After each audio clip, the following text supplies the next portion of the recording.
Ok, hello, xin chào tất cả mọi người. Và mình là Tùng Miner. Hôm nay mình sẽ hướng dẫn mọi người cách làm 7 cây phát nổ. Cây này rất đơn giản, rất cực kỳ đơn giản. Đây mình sẽ hướng dẫn. Ui lag. Rồi.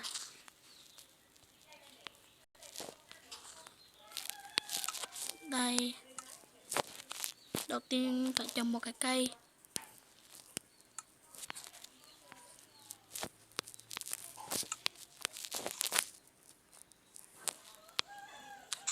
Ui. Cái này không được, cái này đi. Đấy, cái này. Rồi đào xuống. 1, 2, 3.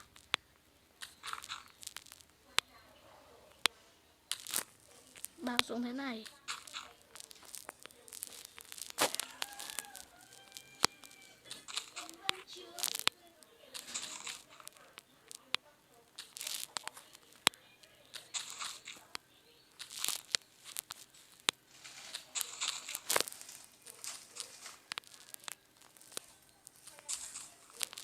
Đây, sẽ đặt xuống thế này. Rồi sau đó hãy lấy một cái công tắc, lấy đốt đá đỏ,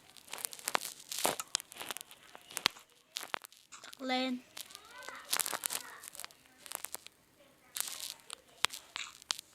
Đấy, đặt thế này, bật lên.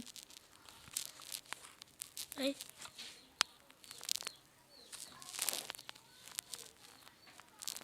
Đây.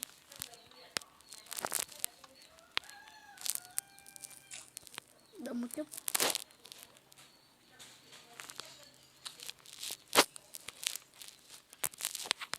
Ôi.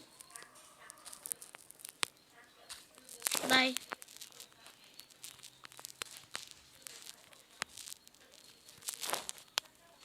Rồi đặt ở đây.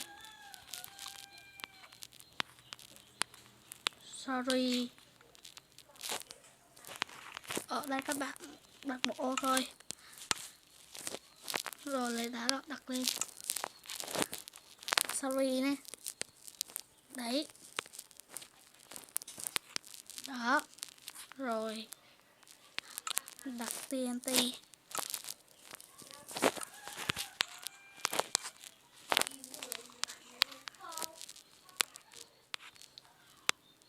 Đặt TNT càng nhiều càng tốt.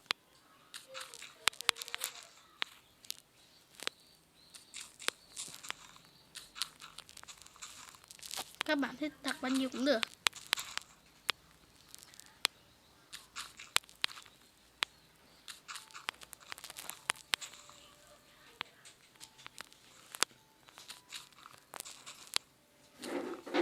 Đây, xong.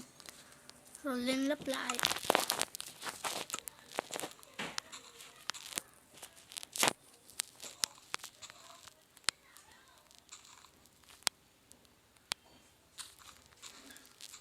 Lấp lại.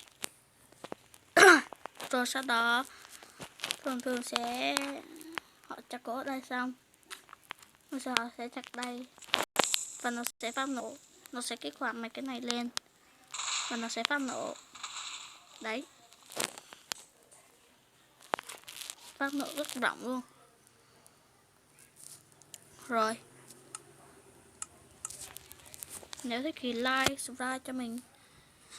Và hiện tại mình mới làm video đầu tiên nên có gì không được hay cứ nói cho mình biết.